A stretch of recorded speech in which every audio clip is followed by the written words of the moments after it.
asking what entrance. That's what I just said.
And look who shows up at 5:30 at the button. It's all about the entrance. We'll call the Electric Advisory Board meeting of March 4th, 2024 to order at 5:30. Jesse, if you please bless us tonight. Lord, we thank you for today. We just pray that we make wise decisions and that we can move forward to make our city better and do great things. In Jesus' name, amen. Amen. Thank you very much. Pledge allegiance. Pledge allegiance to the flag of the United States of America and to the republic for which it stands, one nation, under God, indivisible, with liberty and justice for all. Okay, item 2, approval of minutes. Everybody had those sent to them earlier, had a chance to go through them. Were there any changes? If not, I'll entertain a motion for approval. Motion approved. Second. Discussion. All in favor signify by saying aye. Aye. Aye. Opposed? Mr. Williams. And I'm going to run through the budget here today. It should be mildly interesting. But the first thing I thought I'd do is give you a little idea of the overall budgeting process. So in the state of Florida, the budget process is kind of outlined by timelines that are set by the state of Florida. And it all starts on July 1. The process starts in April. And all departments have to have their budgets in the system and available to the city manager on April 1st. And during April and May, we run through all the various departments' budgets, trying to wean them down to something that's manageable. And by the time they make it to the city commission for those budget hearings, we're probably about 80% finished. A lot of the big stuff where you don't have a lot of options, that stuff's going to stay the same. And the commission gets into a lot of the nitty-gritty, hardcore stuff. So, but we have budget as of July 1st. The Lake County Property Appraiser gives us the information that we need on property values, et cetera, to set up so that we know how much property tax we're going to get in, et cetera. So that starts, July 1 starts the formal budget cycle. You've got so many days to do this and so many days to do that. We have our budget hearings with the workshops with the City Commission during the month of July. And that's where the budget is presented to them, and Al does his budget presentations and discussion back and forth with the commission on what their priorities are and what they think, their interests are and where they want the city to go. And so that we have 3 or 4 meetings.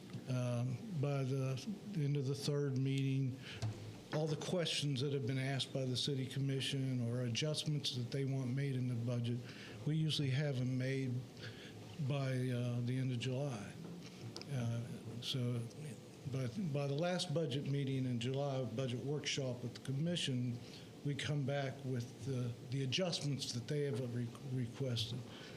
And so then, so they were probably about 95% done at that point with the budget. And then the month of August is kind of a dead period. In September, you have the state mandated public hearings on the budget, and any time required to receive our budget information. But then budget amendments are made throughout the year. So those are all present. Anytime we have a budget change, a major change, it's brought into the City Commission for their approval. So that's an ongoing thing during the year as well. So do you do a mid-year budget adjustment, or is it monthly? We do it quarterly. Quarterly. Yeah. So during a quarter, you might have big contracts that go out that weren't originally contemplated. City manager has some leeway on what he can approve or not. But anything that actually changes the dollar value of the budget itself, it has to go through an amendment process, which is simply a yea or nay vote by the City Commission. And those are all published too as well. We're required to publish any amendments out on the website as well. So moving on to the electric budget, I've got up here, this is the current budget we're working on right now.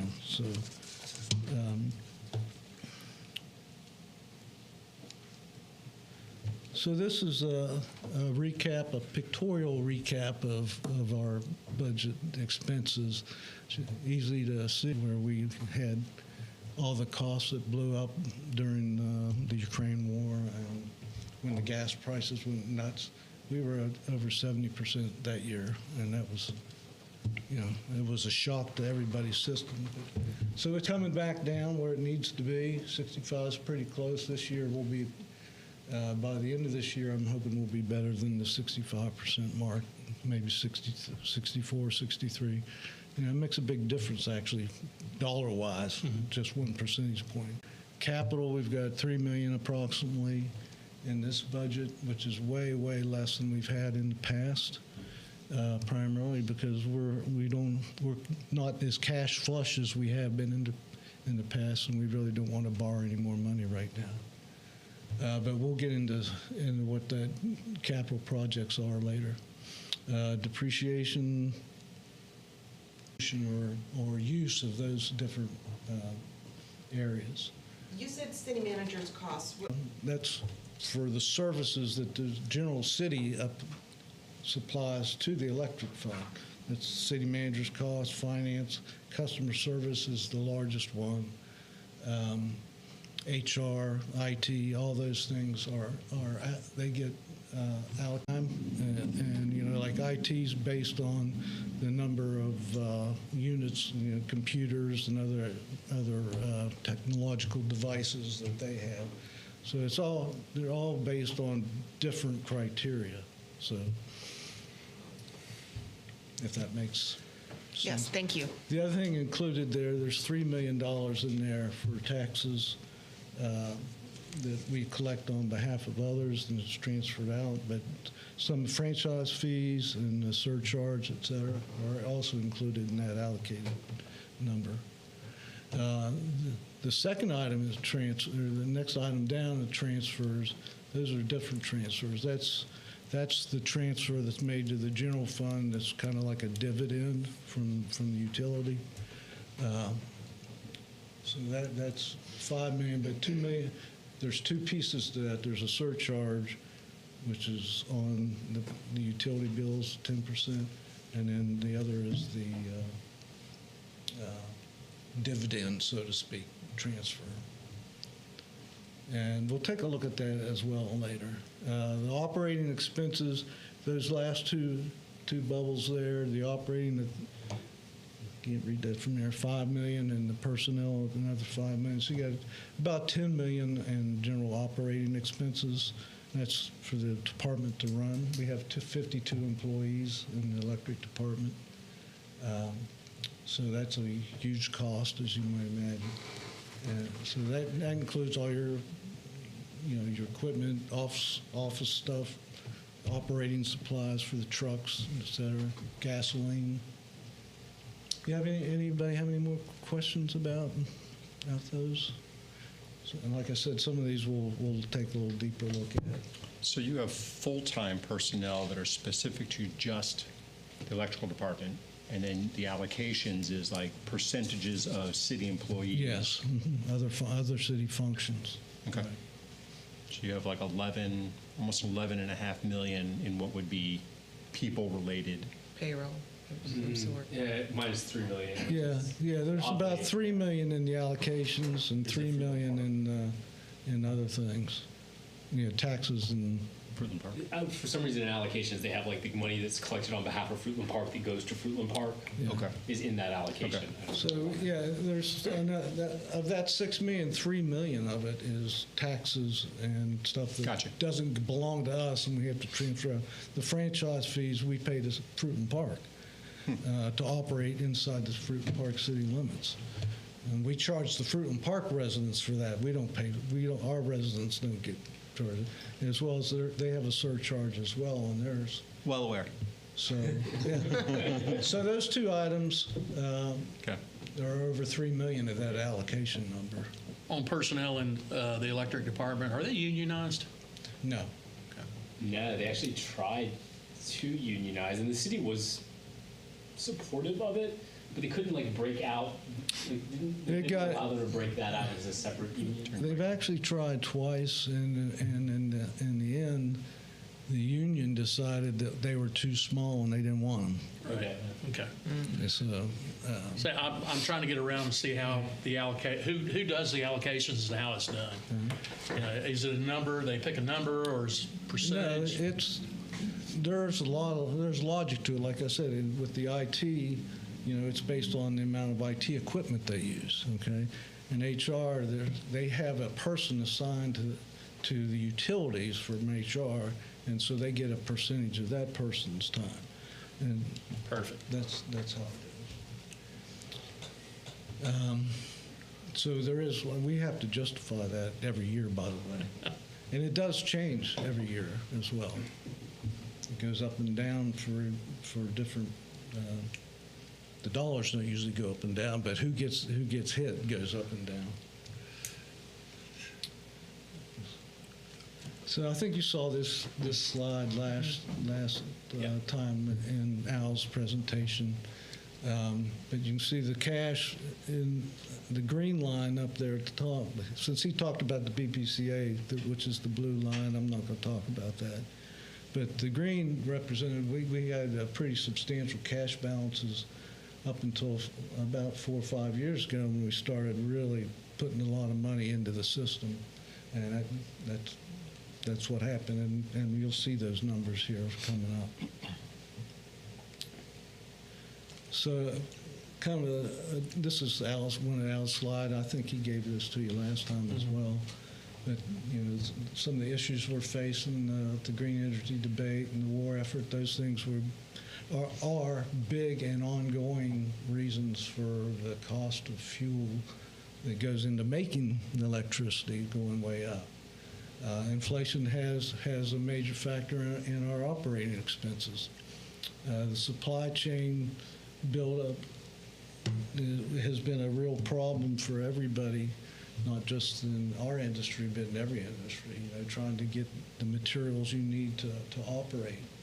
And so during this time, over time, we built up our inventory probably larger than we meant to, but or should have, but we got a lot of the stuff we need. The biggest issue, the biggest problem at this point is transformers and getting the right size that you need. particularly for residential development. That's been a real issue for us. And transforms, like the big ones that we just put in over the last couple of years, it takes a couple of years to get those. And now they're wanting a lot of that money up front, where they didn't before. Now it's really expensive. And the other part is when you have this residential development, if you have a medium-sized development, you're putting about $3 million in the ground, and you don't get that money back until they start putting houses on them. So there's a delay between the time you put the money in the ground and when you're actually going to start getting revenue from it. In some places, like the villages, it's quick. In other places, it's it's not as fast. But eventually, you're going to get your money back. So hopefully, anyway. Generally speaking, we do, but it takes a while. So here's a look at the transfers that we've been making, and what I wanted you to see here is just the pattern that we have been slowly reducing. By the way, it's just a historical point. In 2013, Al and I both started here in the same month. So it's been 10 years that we've been here. And so you can see the transfers at one time were actually above 10%. That's going back a few more years.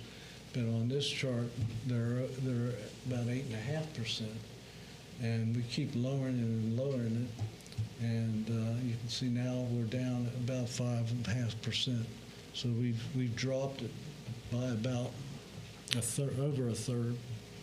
So and we're doing that for two reasons, or for several reasons. One is the transfers.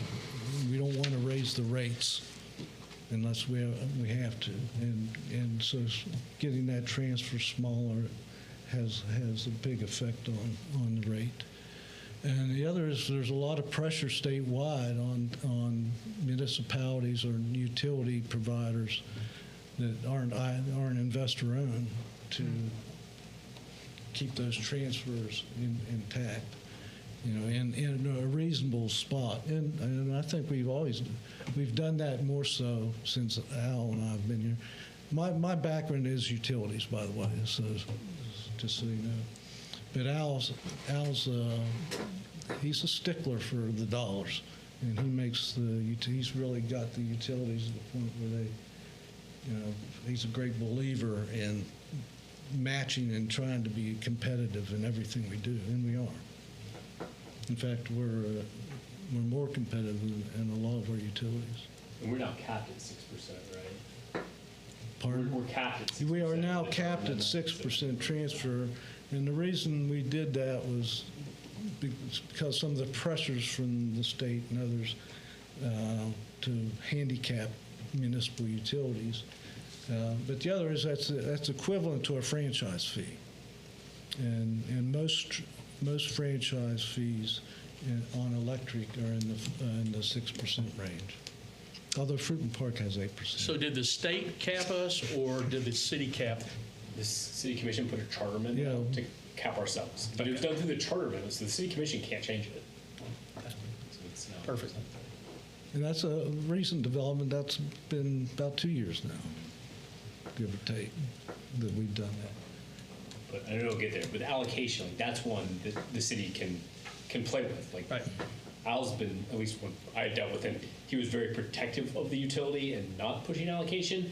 But you could have a city manager who could, it's a made-up formula. Yeah, well, it's not a made-up formula. It's realistic, but you have room but it there. Could be. It could be. You could have a different city manager come in or a different finance director and say, I'm going to change it this way. Yeah, absolutely. Yeah, to do you that. could. There are ways to manipulate it if you want. So, I think that's something you really want to look out at each year, making sure that it's consistent. It's not, you don't see a big jump there, because that's where you can kind of hide some money into the general fund. Yeah, but the auditors look at that too. They want to see that there's a nexus between what you're charging because every department pays that. My department pays into the allocations.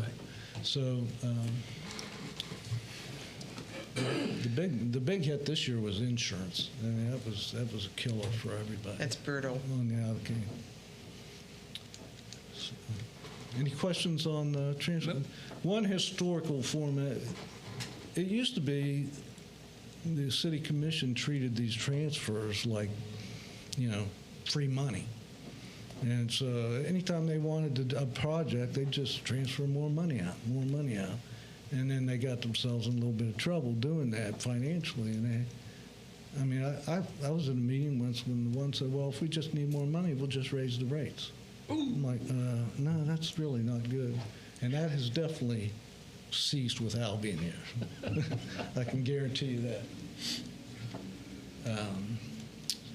Any other questions about transfer? So I put this slide in here just to give you some idea. So our operating income before the transfer. So we've got, and when I say operating income, I'm taking that a little bit farther. That's our actual operating expense less the debt payment, and then what you end up here is the blue line, and then the red line there is the actual transfer. So you can see we did pretty well there in those middle years, but from 2019 down, we kind of rapidly started to fall off, and then in 2023, our operating income was less than the transfer. So you say, how does that work? Well, it doesn't work very well, okay? In fact, we would show, our audited statements aren't out yet, but what you would have seen would have been a loss in the electric department. And the only thing that brought that up, we're going to end up around $500,000 to the good this year. But what brought that back up was contributions from developers. So that's the only reason we're not going to show a deficit this year. And so that's not a good trend. It's a trend that's going to have to change here in the near future. Why would that happen at all? Why wouldn't you reduce the transfer to reflect the reduction? Well, we've been reducing it every year, and we're going to reduce it again this year. Right, but even so, if your income is down, why wouldn't you reduce your transfer to reflect that? Based Well, on because what we're looking at. that's basically what we are doing now. So we're going to reduce it again this year so that doesn't happen. And we're reducing, the other item is we're going to reduce our capital costs as well. And to be fair, I would have sort of correct me if I'm wrong. My memory is you didn't budget a loss. No. You ended up having higher fuel expense than was No, we had- expected, yeah. and then it ended Yeah. up being Right. a And your loss. fuel So you're kind of running a little bit on a lag where you. Our fuel costs are going to be a little higher, at the 65% mark than what we like. And if we can keep bringing that down, even in our best years when it was up around 14%, we're only talking about a $2 million profit there. So what's the timing of the transfers? Is it like throughout It's the monthly. year money's being transferred? It's pretty much monthly. Okay. Is there a projection for this next year coming up as far as, you said 65%? As far as, That's what we're projecting. okay. And where you're going to run into, because the commission could cut the transfer, right, during the year. But because we're going to the general fund, that means they would have to cut a general fund expenditure. And I'm not Right. saying they shouldn't, but you can see how politically that gets into that's why they don't. Because it means they have to cut something that they like. And your net Take income a is guess. if you have a developer that comes in and you put the infrastructure in, not the villages, but Drake Point or Could down be south, you've got to carry that debt. Yeah. So your net goes down. So it's getting, I think the biggest thing in the operating expenses is just the sheer inflation, not counting the fuel costs, but everything else has just, gone up significantly. Trucks, tools. Employees, payroll. The fleet costs are going. To purchase a truck now is one of those line trucks costs what, $350,000 now, $350,000, and that's 3 years out. and that they used to be just recently 100,000 less than that. Unbelievable. Yeah. So talk about rates for a moment. So you can see here from 10 to 13 or 15, the rates went up fairly quickly. Every year they went up. In fact, when Al and I started here, there was two out years that we're still looking at a 5% rate increase each year. And that was not sustainable. I mean, we couldn't have rates that high. We just couldn't. It would have been absurd compared to what the electric market is out there. So it was just non-competitive. And that was because they were soaking the transfers, basically. So you can see starting in 2014 and 15, we had 4 straight years. That's over 1,000 kilowatt hours. That's the rate for those. And then the blue line is the customer charge. You can see in 2020 charge up significantly from 12. I think it was 12.20 approximately, up to $15. The theory on utility rates has changed dramatically over about the last 6-7 years. And now everybody's going, and there's a reason for that, and that's because the Florida Public Service Commission basically changed their methodology for looking at rates, electric rates in particular. They used to be what they had called the Ocala model, which was fairly standard industry practice for a long time. And then all of a sudden it changed. I can't imagine why, but it did. I And have a question about that. yeah, Last week, it seems to me that Al said that the average home uses 1,300 kilowatt hours. Why is that not the baseline? Why is 1,000 kilowatt hours the baseline and not the median household usage? it's just industry practice. It's just the way all utilities in the state of Florida. But do we have, Calculated. is that something that we have the ability to change? Yeah, but Okay. the reason it's like that is for comparison. I got you. It's the only reason. Yeah. Okay? It's I just so just- you can compare one rate to another, 1,000 It makes sense. to 1,200. And I will say, and I never really entirely sure, but it's expensive to change your rates because you got to hire a consultant, like your rate structure itself. Because I think we did this once, maybe when I was on the commission. Yeah, we did. Like the staff can't just do it. You got to like hire a consultant and have them like run all these Yeah. nonsense things. And the legal. Yeah, to show why you can do it. So not Well, saying it's not. Yeah. Well, you want I to thought do. it was an incentive for people not to use electricity. Well, I look back at my electric bills and I have never used anywhere close to 1,000. 1,300 or 1,000 kilowatt hours, and I don't have a big house. I mean, and I don't have a big family. And so I don't even know where he got the 1,300 kilowatt hours from. You mean you're higher than that? Yeah, Well, you don't even want to see mine. yeah. No. I went back after the last meeting. I was like, let me go see where I'm at. Now that I understand my bill a little bit better. I'll tell you how I I don't even do. want to talk about permanent. Instinctively, though, bulk usually means less of a cost. Does it actually cost more to generate that additional 300 kilowatt hours than it does the first 1,000 kilowatt hours? Well, in a sense, it does.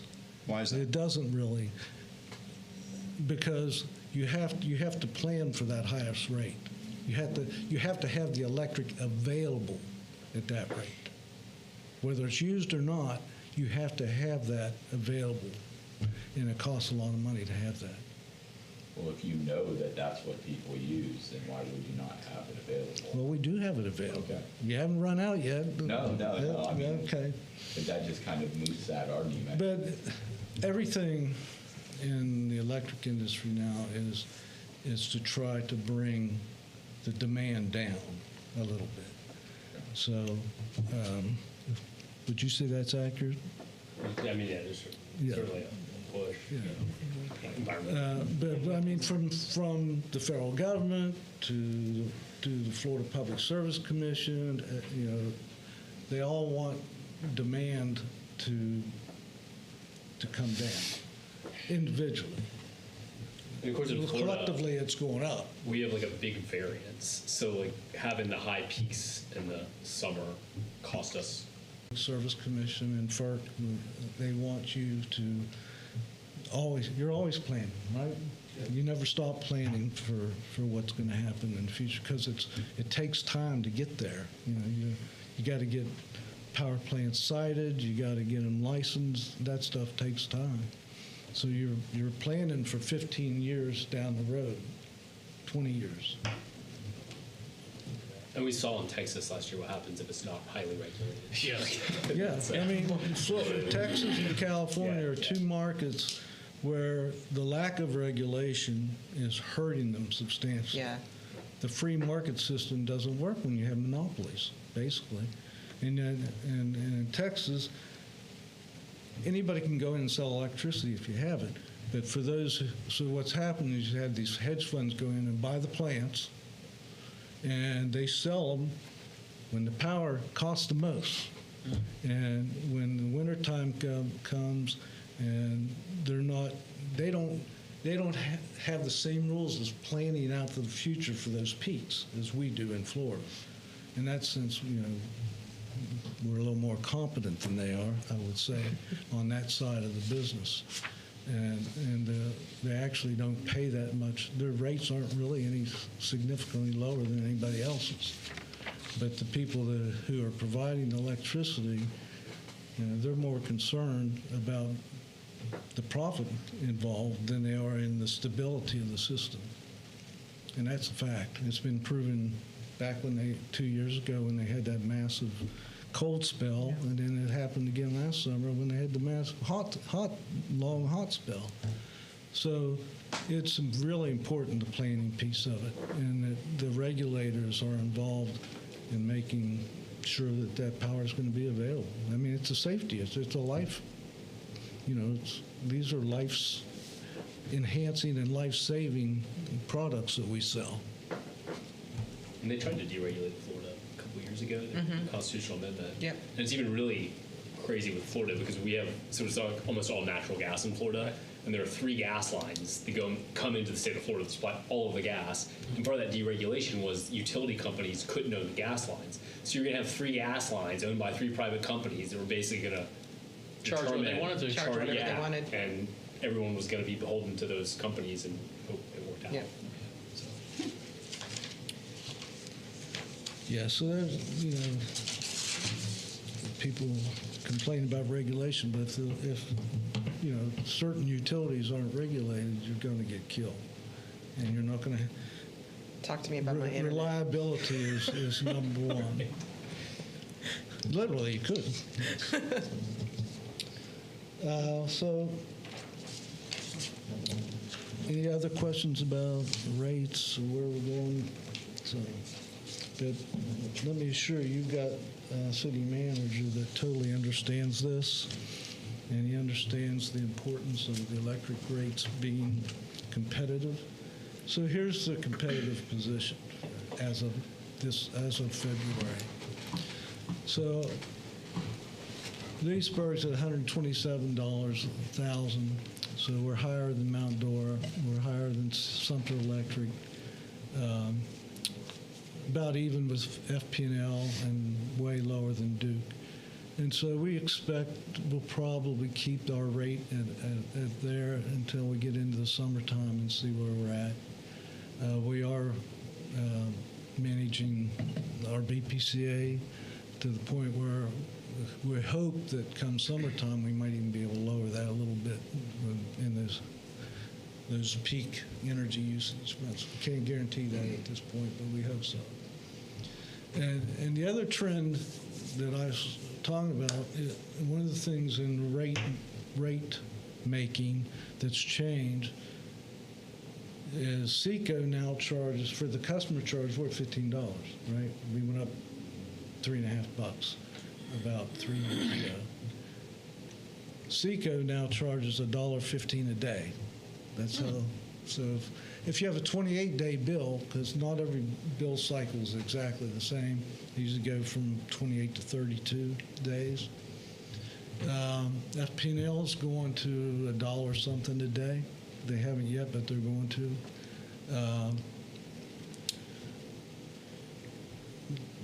Mount Dora's at the reason theirs is so low, they're like at $8.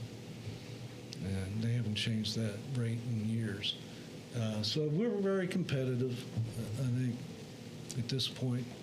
And then on the blue box on the right side is the trend on what we're paying for energy. And you can see it was pretty low there for a while, and then it went up drastically those 2 years. And it's coming down now. We're approximately 95, and we're hoping to get down into the high 80s here in the next year or so. Gas prices are down, so we're hopeful. Well, forgive my ignorance on this, Yeah. but so didn't Duke and Seco both have changes that went into effect much later than when our prices went up? Did they go up in January? FP&L and Duke both went up in January. Okay. Now, But you're right, they're delayed because they have to go to the Yes, because Public they have to Service go through, Commission. yeah. so when you see them saying that they're lowering the rates in the next 6 to 12 months, what they're actually doing is lowering a surcharge that they had on their bill to make up for the but their rates are still going to be higher. Right.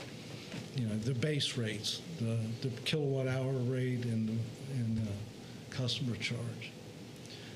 And actually, they're trying to get away from the customer charge. I don't know what they're going to call it, because the customer charge originally was just that. It was a charge for managing a customer. And that's why they were so low. It was for your customer service folks and to cover those bills, you know, printing bills and all that. But now they're looking at it totally different. And now in the customer charge, they're putting a lot more of your fixed costs. So some of the fixed costs of operating your system are now in the customer charge instead. And that's a big change from what it used to be. The Ocala model, for whatever reason, was thrown out by the Florida Public Service Commission a couple of years ago. So now there's a whole new basis for making rates, and that's a big part of it right there. Thank you.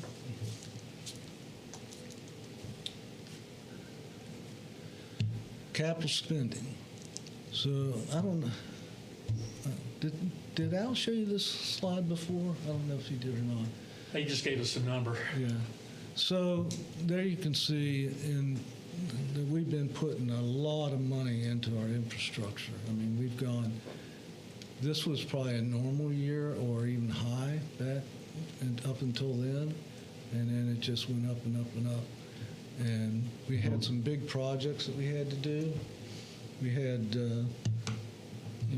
we borrowed $15 million in 2020 to do those two big years, the 12 million and the 10 million. We had the new villages of St. Catherine, that was between 3 and 4 million in infrastructure. We bought 4 substation transformers, and those were $1 million a piece. And then we had 2 big reconductoring lines. That's where we're upgrading, the actual physical wires. And one of them went down from Center Street Sub down 27, and the other one came down 468 and went out west a little bit towards where those power lines are, and kind of go down that right-of-way area. So and that's all that is to make our system more redundant. So when things happen, the other prior years, we did the north side of town, we did Fruitland Park, and we upgraded that line that goes out Miller Street. You may remember those trucks being out there all the time, and one out Pixiola way. So those were 2 big projects where we upgraded the facilities to make them more redundant. If something happens in one substation, the power's going down, you can switch them to another substation and maintain the service to our customers. So but we can't afford to do that now. We spent all our money, and it's time to start building it back up, and that's what we're going to do. We also put a lot of money in the inventory, which we're going to have to eat into that inventory, hopefully, instead of going out and buying. We're changing a lot of our systems on the inventory side to to be a little more accurate in what we need. But then the cost is just Well, your skyrocketing. cost of goods have probably gone up in, what, 15%, 17% in 2 years? Oh, it's gone up way high. So- It's like we used to pay for, the little square boxes that you see in the subdivisions, those little Yes. pad mount. Those used to run about $2,000, and now they're $5,000 to $6,000, and it takes you forever to get them. We've gone out and we do buy them from other utilities. We've had to scrounge just to get 6, pad mount transformers. We had to beg people for them. It's getting crazy, the timeline and what it takes to get those things. So the capital spending, we're only doing 2.8 million, about 2.9 million this year. The part of it is in the system upgrades. We haven't scheduled any for developers this year. I don't know how that's going to work in the long run, but they'll either have to. A lot of the development that we've annexed in is outside our territory, so somebody else will be the electric provider there. But for the ones in our territory, it's going to be, I'm thinking we might be slowing some of them down in the actual development process because we can't get all the material we need. It hasn't really happened yet to the point where we're just shutting people down, but it is definitely going to be a problem. So the rest of it is for unplanned repairs. Happens all the time. Tree falls down over lines. Somebody runs into a utility pole and we lose a pole, transformer, and the wire. So, and that happens all year long. So. That's not a lot of money to be running an electric system on right there. That's a little scary to me. So here's another slide. We're just trying to make a little correlation between the cash from operations and capital additions. Usually the cash from operations has trended pretty well, but you can see in the last couple of years we've done more capital than we have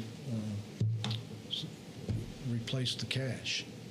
And 22 and 23 are anomalies because that was when the BCA cash, all our cash went to buying fuel. So we really sucked it dry.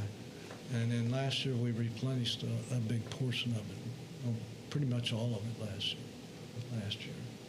So it gives us back. We have, on our BPCA, we have a $3 million threshold where we try to keep it, that balance, actual cash balance there, somewhere around there, give or take. And in the past, we've been fairly good. That when we had the gas shortage, it happened so fast, and it just kept happening. It kept, it was like a train wreck. One thing after another, the cars falling off the track.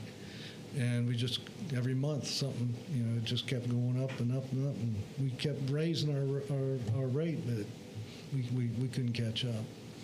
So that was a killer. What do you attribute that rather large net change from 22 to 23? Well, 22 is when we spent all the money buying fuel, right? Because that's when the price went up to $14 a decatherm.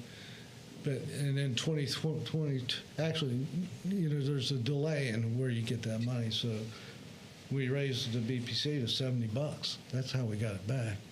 And everybody screamed and complained. We had people here and out in the hallway, outside, bitching and moaning, and who could blame them? But we weren't alone there. Every single utility in the state was the same way, and across the country, really. Anybody that used natural gas, that was a problem. So then once we raised it, that's how we got the cash back. Just out of curiosity, in your balance sheet or your budgeting process, the $3 billion, is it shown set aside? Does the electric department have a completely different budget than? Well, it's just another department of the city. But that is a cash account that's held separate. Cash comes in, cash goes out every single month, but it's totally separate from all the other city cash. Okay. And that's the only thing it can be used for. And the $3 million is shown on this as a, Yeah. okay. Yeah. So, yeah, no, it's only for fuel purchases.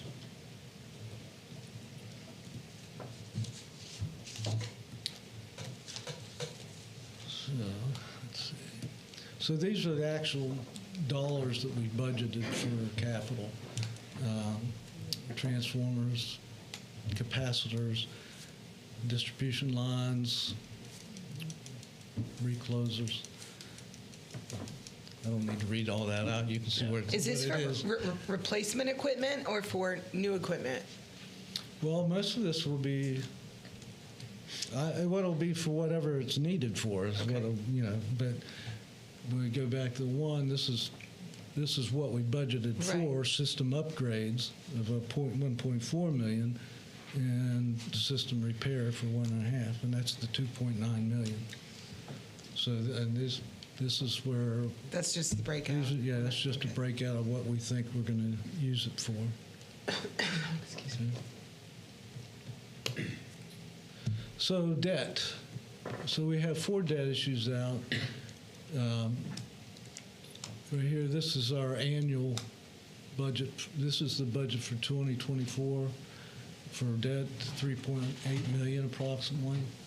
And we set aside $315,000 a month for the debt payment. We make most of them are twice a year debt payments, every 6 months.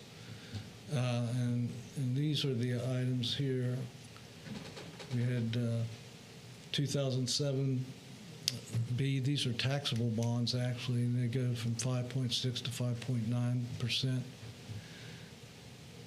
And they come due in 2032. The 2016 bonds and notes, those are refunding to get the interest rates down.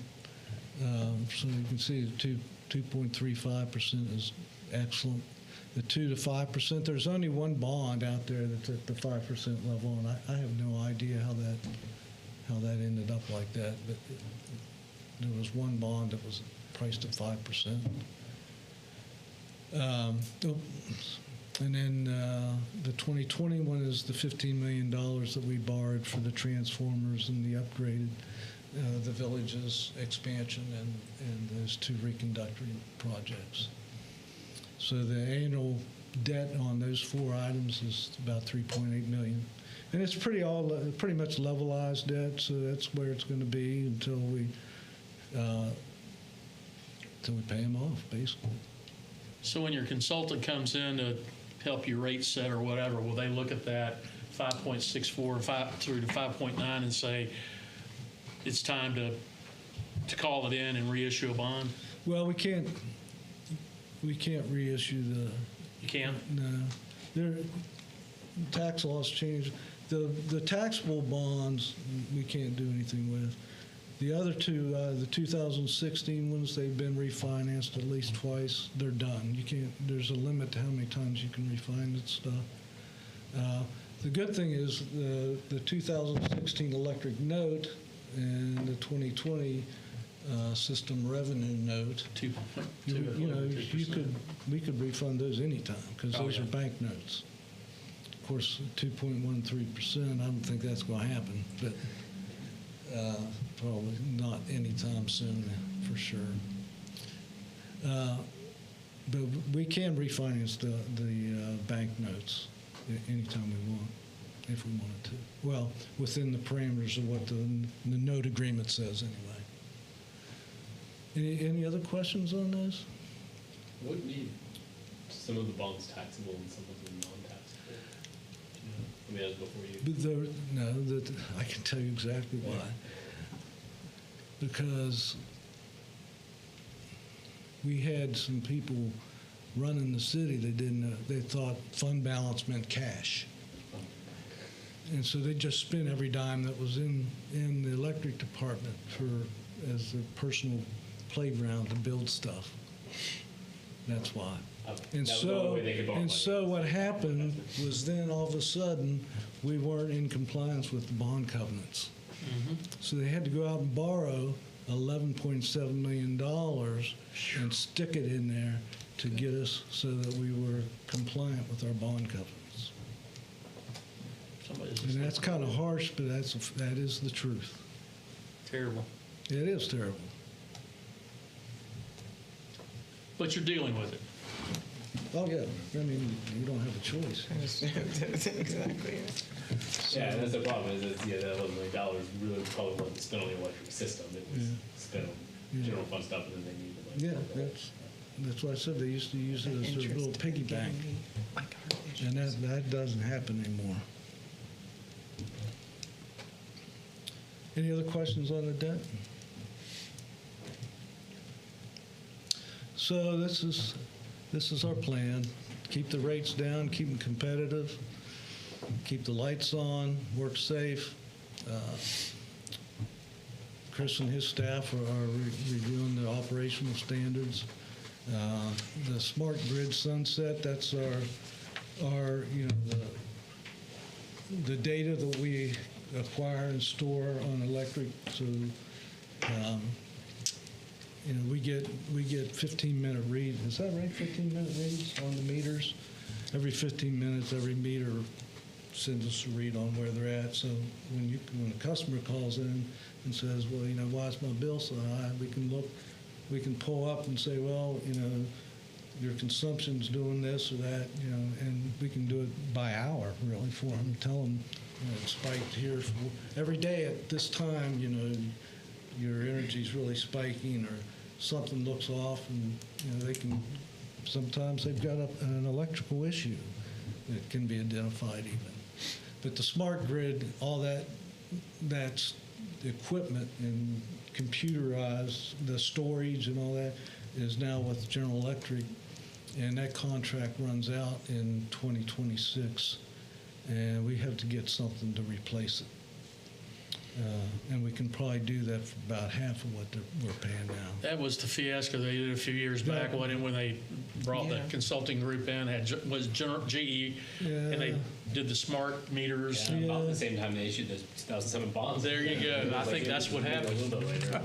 Yeah, it didn't work out as planned. We can say that.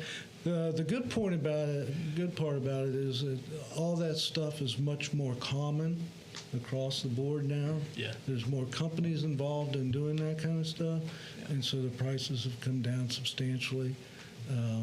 So we're hoping to get them. We're already paying a lot less than the original contract because that got renegotiated early. Yeah, we knocked. Yeah. When GE realized they couldn't perform the way they were supposed to, we did get quite. I think it was over $500,000 off the annual contract. But it was substantially less. But the product was not, they had these grand visions. Everybody could go in and monitor themselves by the hour and see it on the screen in front of their computer. And, and that's just... And you're going to sign up and the city would just reduce your Yeah. at certain times. There's demand components to that where, we could go in and try and regulate their electricity during the highest usage times. Yeah. And, how many people want you turning their air down at 4 o'clock in the afternoon? Exactly. Just about nobody. Right. So the whole idea of that kind of demand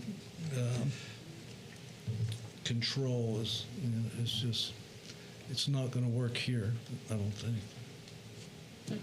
So it was a bad idea that cost us a lot of money. The good part about it is we can turn your electric off from a desk. So pay your bill. Well, that's good and bad. Yeah. Depending on which side of that you're on. You have to do some outages, right? Where you can more quickly identify. Yeah, where there's a things lot. were There's a happening. lot more to it than that. Yeah. But, we want a system that's a little bit more collaborative. Right now, we've kind of got different pieces fitting together. They work, but they don't work like they should, as well as they could if it was planned out better. And GE they just don't care anymore. I mean, they really don't. They're pretty much out of it already, except for collecting the money. So in this budget that we're in right now, there's a decrease of $8.4 million in purchase power. Their administration division, that includes the allocations went way up. And the biggest piece of that was insurance. We did an insurance audit last year and realized we had 3 of our substations were insured. And why 3 were and 2 weren't, I have no idea why that was. But we got them all insured now, but that's a big dollar amount. So the insurance went up substantially. And is that just liability for the insurance? No, it's property and casualty. Okay. They would have been covered for liability, property and casualty. So that's really the only part of the electric system we have that's insured is the substations, other than the fleet and the other buildings.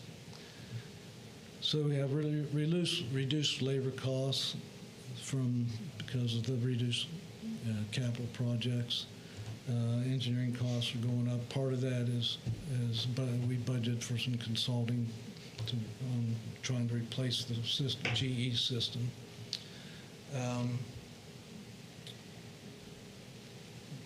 Depreciation expense, they just didn't budget some of that this year. And then we dropped the capital projects by over $5 million. So that's pretty much. So here's, on the revenue side, charges for services, you can see that drop, but that's because of the fuel costs. That's really why that's down. The other sources, there were some transfers that were made out of there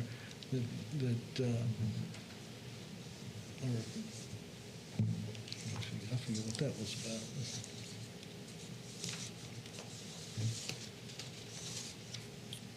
Oh, that was the other source. The $5 million last year was from our reserve funds for capital.